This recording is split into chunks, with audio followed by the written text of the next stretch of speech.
and welcome to the Let It Flow podcast. My name is Layi-Ojo, and I'm delighted to be with you again today. Today, I'm here with a warning. Don't break God's protocol.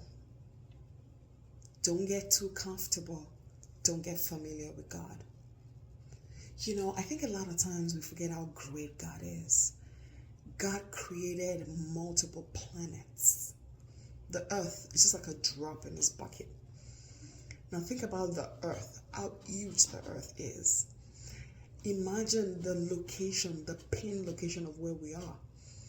But because it delights in us and it chose to live on the inside of us, we shouldn't let that make us forget how big our God is and who we're dealing with. Today I want to remind you that God has protocols. There's a way you approach God. I'm grateful for Jesus, the price that Jesus paid, that gave us the right to be adopted into the family of God. Because of Jesus, you and I are no longer outcasts or just some human somewhere. We are the sons and daughters of God. That's amazing. That's a blessing. But I'm here to remind you not to break God's protocol. There's a protocol in the things of God. You know, every time I hear the story of Uzzah, so Uzzah was the one who wanted to steady the ark of God so he doesn't fall down. Imagine that. And the Lord struck him dead. Like it kind of reminds me of the awe and reverence that we need to associate with the presence of God. Today, I want to tell you another story. A lot of people know the story of Uzzah. If you don't, I'll put a little bit of a summary in the show description for you to tell you about the man who thought he was helping God. God doesn't need your help.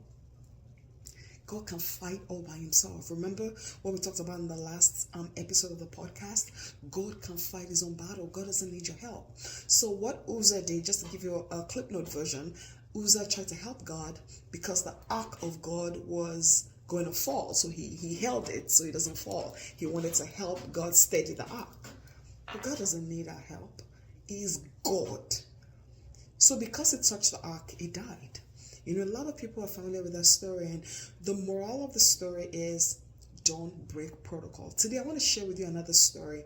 I've been in the book of 1 Samuel, and there's so many things popping up that I want to share with you. I encourage you, by the way, to read the book of 1 Samuel. It's like liberating, the stories, the lessons, the depth. Today, we'll be in 1 Samuel chapter 6.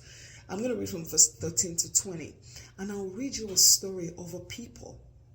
Not even one person like Uzzah, a people who forgot about protocol. And I want to tell you, don't let that be you. He says, now the people of Beth Shemesh were harvesting their wheat in the valley. And when they looked up and saw the ark of God, they rejoiced at the sight. Now, if you've been following the podcast, you know, we started from when the Israelites made an unauthorized move and took the Ark of Covenant to battle without explicit instruction from God, and they were bitten by their enemies and they ran away. And the Philistines captured the Ark. And then the last episode, we talked about how the God fought for himself. The God of the Ark fought for himself. So they were so scared, all the Philistines just sent the Ark away with a gift and put it on new like animals and said just go, and the animals, just as if they heard the voice of their maker, headed to Israel. So that's what we pick up in this story. So at this point, the people of Beth Shemesh, they were just in there doing their thing, harvesting their wheat in the valley, and then they looked up. When they looked up, they saw the ark. They rejoiced at the sight because, you know, the ark of the Lord signified the presence of God. And since the Philistines captured the ark, they had not seen the ark. So you can imagine the kind of sorrow. But nobody dared go back to the Philistines. They killed like 30,000 men, just even with the ark of the covenant. So all of a sudden, being in the fields and looking up and seeing the ark is like joy. They saw it, they were joyful. So the Bible says in verse 14 that the cart came. So the cart that they loaded the ark on came to the field of Joshua of Beth Shemesh.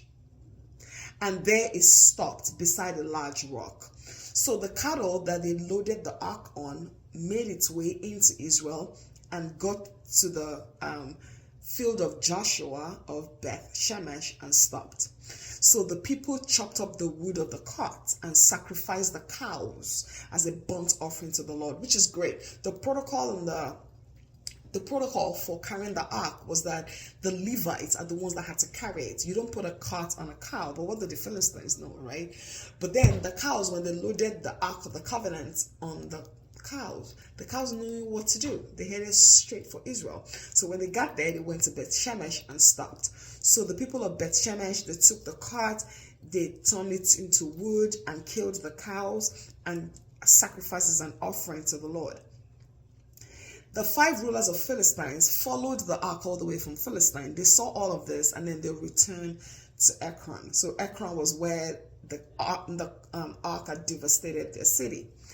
Now, these are the gold tumors the Philistines sent as a guilt offering to the Lord. So they had put 5 gold tumors as a symbol of what happened to them, but they made a gold of it and sent it as a gift. And they'd also send gold rats to them. So in verse 19, the Bible says, but God struck down some of the inhabitants of Beth Shemesh. So not only was the Ark of the Covenant of the Lord going to fight in the Philistine camp, God struck down some Israelites. About 70 of them, he put 70 of them to death. Guess why? Because they looked into the Ark of the Lord. They were like, let's go see what's in there. They know the protocol. They knew better. You don't do that. Look, reverence needs to return to the church. Reverence for the things of God. Reverence for the people of God. Look, I love to play. I love to have a good time. But I know where my boundaries are. I know when it's God's protocol. These people, they looked into the ark of the Lord, and the Lord killed 70 of his own people for looking into the ark. Because even the high priest does not look into the ark. The Bible says the people mourned because of the heavy blow the Lord had dealt them. In other words, God is not playing with you.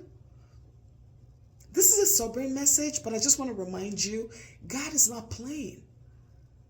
There's a protocol to the things of God. There's a protocol to the presence of God. Let awe and reverence return to the church. There's a protocol. Do not break protocol. Do not get too comfortable. Don't forget who you are, and don't forget who he is. And don't forget who his people are. They were going to peep into the ark. The Bible says that the people of Beth Shemesh asked, who can stand in the presence of the Lord, this holy God? To whom will this ark go up from here? In other words, they were also scared of the ark. They want to send it away. But it was their fault. They got comfortable. They broke protocol. I've come to encourage you. Don't break protocol. Don't get too comfortable. Remember, as much as is our Father, he is also our God. Don't break God's protocol.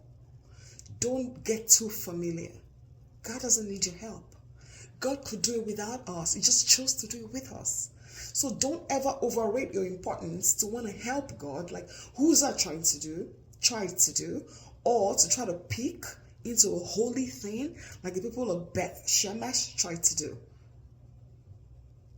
There's something called the fear of the Lord, and it's a spirit. The spirit of the fear of the Lord. Don't break God's protocol. And don't break protocol with his people. Your pastor is not your friend. Your pastor is your pastor. When people are ministering in their capacity in the place that God has put them, they are another man. They stand for God. Remember how God landed heavily on Aaron and Miriam for talking about their brother. He was their brother. But in that case, it wasn't their brother though. He was the prophet of the Most High God. And God took it personally. So when people, especially your family or people that you're close to, or people that love you, are ministering in their capacity as who God has called them to, be careful. Don't break protocol. The people of Beth Shemesh, they were shocked. 70 of them died for trying to peek into the Ark of the Covenant of God. Don't break protocol. Don't forget who God is. He's the God of the universe. But he chose to live on the inside of us. God bless you. Have an incredible week. And be very careful. Be aware. Be intentional about the things of God. Be intentional about the presence of God. Be intentional about the people of God. Don't get familiar. Don't break God's protocol. God bless you.